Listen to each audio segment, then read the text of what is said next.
was actually a really good gym session. I did lower the weight a little bit, but hey, that's okay. You know, some days we gotta back up a little, feel what we're feeling. You know, let the energy be that of what we need. I don't fucking know what I'm talking about, but yeah, just some days your gym sessions can be amazing and still be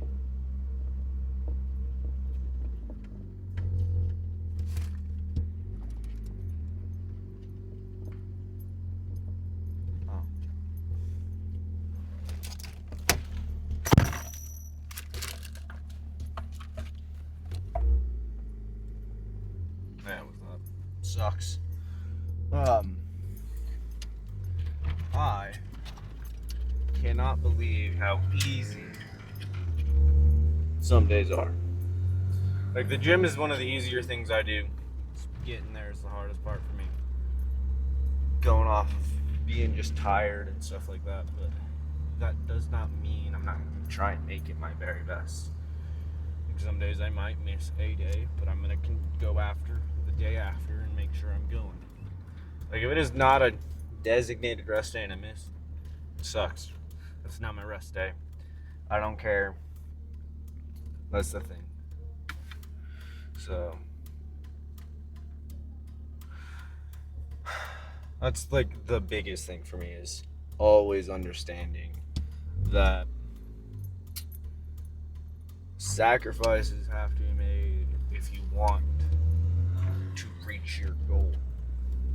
And I have a singular goal for the gym, and that's to be bigger. So what sacrifices do I have to make to get bigger? And that's realizing that I have to sacrifice a minimum an hour a day out of my 24 hours to make sure I go to the gym. That's a small sacrifice for some. It's a massive sacrifice for others. For me, it's a very small sacrifice that I have to deal with. Only an hour, really, out of my day. Every single day? Fuck it, I can do that.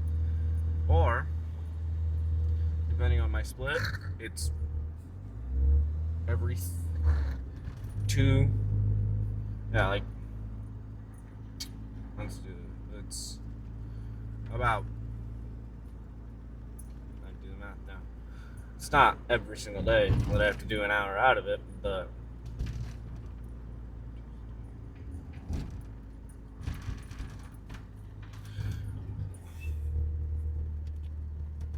about 4 to 5 days out of my day, out of my week, an hour, just an hour. And that's because I want this goal. I need this goal. So 1 hour is a lot for some. 1 hour is nothing for me. That's why I say, if you want to be healthier, what are the sacrifices you have to take? What are the things you have to take a step to make that small little sacrifice? You don't have to go full on do all this shit. Like, cook at home all the time, all this. No. One small sacrifice you have to look at, and it's very small, is you start reading labels and you learn what serving sizes are. Because you and I understand that it's a very big deal to understand how much actual food that you're eating and how many calories you're actually eating every day. No guessing, no, it's kind of weird. None of that. You start weighing your shit. That's another sacrifice. Is that you now have to understand that you have to weigh stuff. Like, let's say your favorite little guilty pleasure is chips. Instead of buying a big bag, buy the small little bags. They're a serving each. And they're only 150 calories per serving. Yes, it's less chips, but you could just take more bags. But then you're realizing how many actual calories you're eating every day from just chips. That's the smallest sacrifice you have to make. Is that my sacrifice is an hour a day, starting tracking my calories, making sure I'm on top of things to my best ability. Someone's sacrifice is just waking up a little earlier every morning to make their lunch instead of just going to like your local convenience store or your local fast food joint and get food. Instead of doing that, you can just, make your own little food at home. Doing that will help a lot. Another sacrifice you gotta do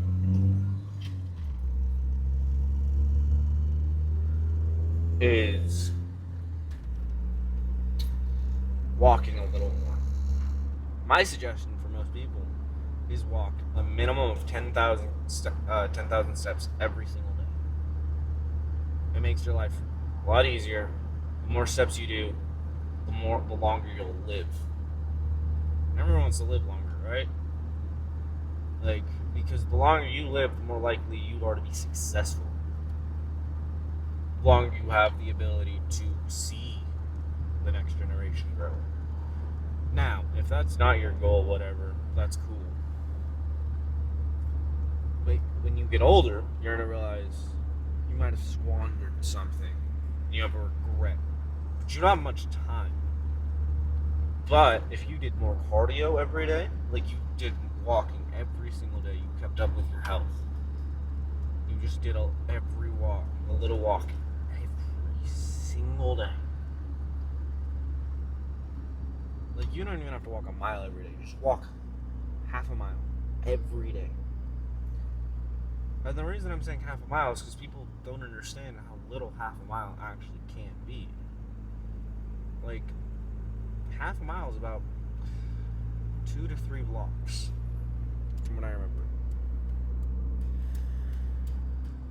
So, like, you walk down your neighborhood, you walk down another neighborhood, cross, and into another one. That's about half a mile.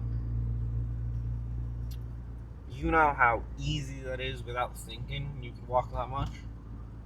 A mile sounds like a lot, but it's not. Like, a mile for me is about, I walk down. I'm about 5 neighborhoods down, 6 neighborhoods down, walk back, and that's about 2 miles. Because I'm going from my house to there and back, not even thinking about it. That is the interesting thing. Is like, it is so simple for you to just not think about and just walk at a steady pace. You don't have to do this either. You can ride bikes, you can do whatever. I just want more and more people to be ecstatic, and I mean happy to exercise. Because if you're not happy to exercise, what's the point? What is the major point of you being healthy, you doing all this extra shit, if you're not happy with it? Like, right now, let's say it's for women. You're a man. It's for women or dudes. I don't care what your sexual preference is. I don't give a fuck. Genuinely. But you're working out to be more attractive to the people you're attracted to. Cool, right? Well, what if you hate working out and you're just doing it to get laid? You're going to stop doing it once you get a significant other. You're literally going to stop. You're going to genuinely stop doing this thing because you got what you wanted. And guess what's going to happen? If your partner liked you because of your body and your personality, well, guess what? Guess what has to do the heavy lifting now? Personality. What if you have a decent personality and the biggest driving factor for them was your physique? I'm not saying that's the greatest thing. Like, I'm not saying that's good. I'm just saying that can't happen. People are shallow. You're working out for a shallow reason, and you're expecting people to like you for a shallow reason. Well, guess what? They like you because of a shallow reason. So, they're going to leave you for a shallow reason. But if you find someone you genuinely click with, you enjoy talking to, you love, and you stop working out and they're still with you, cool. But do you want to live long for them? Do you want to live long for that significant other? Yeah? Work out. Stay healthy. I don't genuinely. The reason I'm pushing so fucking hard for people to do exercise, to want to live longer, is because, guess what? The longer you live, the more you get to have excitement. So the longer you're just there,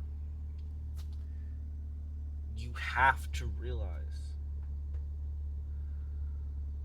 that this is all going to come back to how well did you take care of yourself younger. Because you can start right now, yeah. You could actually get very close to reversing the detrimental effects of what you did younger with exercise alone. But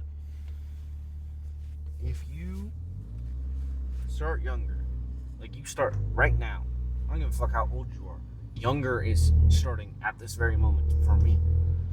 Because let's say you were unhealthy for 20 years. You're like 40 now.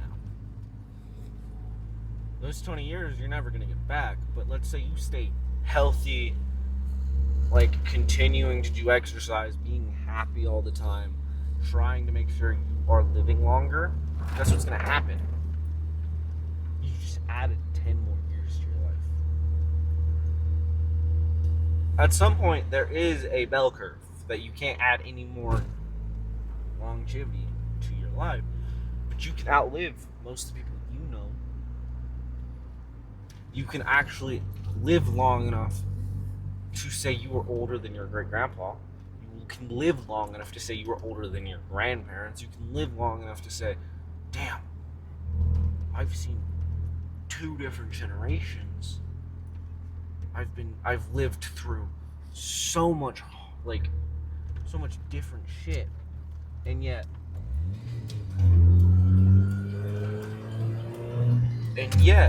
I still have many years to go. Like, having the ability to live that long says you have very interesting stories, because they're not going to be interesting to you. You just be like, oh, it's kind of life. It's kind of just what happened. Like, think about it. When you talk to your parents, I don't care how old you are, and they say some crazy shit. Like, I've talked to my dad a few times, and he would point out, like, where these are massive neighborhoods. And he's like, yeah, there used to be just straight fields there. I'd ride through them all the time. Like, there was just dirt jumps and shit all the time. Like, that's crazy to me. But the way he talks about it is like, shit, it just happened. It was just something we did. And that's cool. That's really cool, actually. Being able to live long enough to be able to say, oh yeah, this and this has changed. Holy crap. That's a mountain of, different knowledge. First-hand knowledge, to be exact. My great-grandpa enlisted after World War II. After. So during the Cold War. And, the things he talks about are so insane to me, but they were just things he did growing up. What sounds insane is just something a young teenager was like, yeah, we just did it because it was funny. I want to be able to live long enough to say stuff like that, because I was like, it's just funny. It was kids being kids. He had a story that he talked about. This is one of my favorite stories. He's like, yeah, we had kids disassemble our wagon, climb up onto our roof, reassemble it on our roof, and go home like it never happened. He was like, yeah, it was just something we did. That's funny. You know how crazy that sounds to me? Because there's no way in hell we could do that where I live and not get in serious trouble or not, like, just not be able to do it because, hey man, there's cameras and shit. That is something, like, that's what I want. I want that ability to just look at someone and go, I can tell you something crazy. Just something happened. Like, I have stories that I have stories because I've been working in construction, and some people would consider them weird and crazy.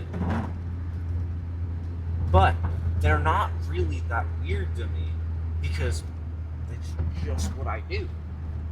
So what is the moral of the story? Just living long enough to have those experiences, and that means having that ability to live long enough is exercising. This all comes back for me is making sure your heart health is amazing, because that's the cool part. That is the really cool part to me is you can and will just do it. There's nothing that isn't that interesting. There's so much you can do because you've lived long. Exercise. Be excited to exercise. Find something you kind of like. Just enjoy it. Like fucking racquetball. I don't care. I don't care what you do as long as you're doing it. Moving that body. Because on a genuine note, people who are unhealthy have shorter lifespans, and it sucks.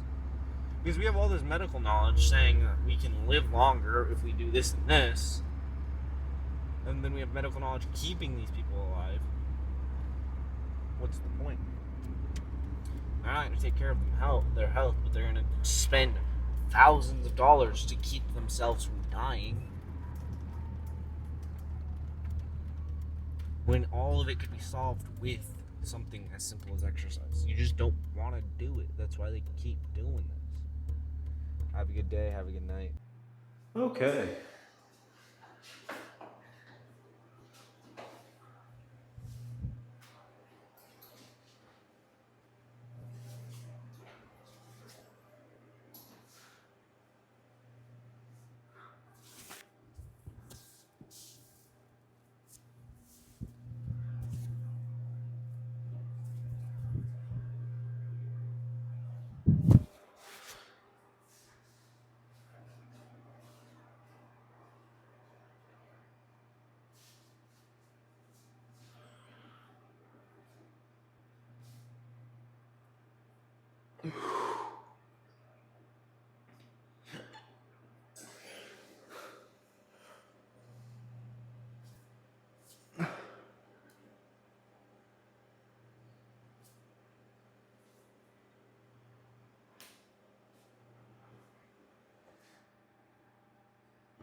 There we go.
Slowly get better.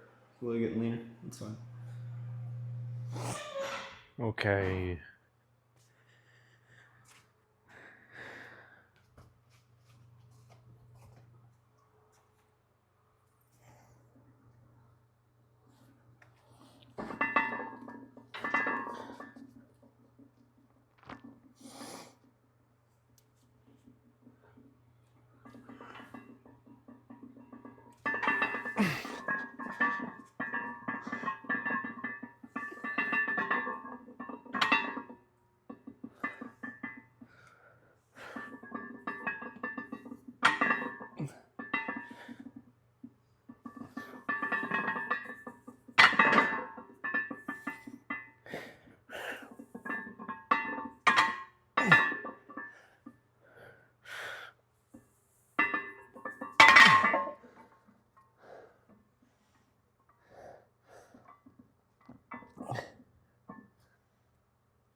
Oh, okay.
Oh.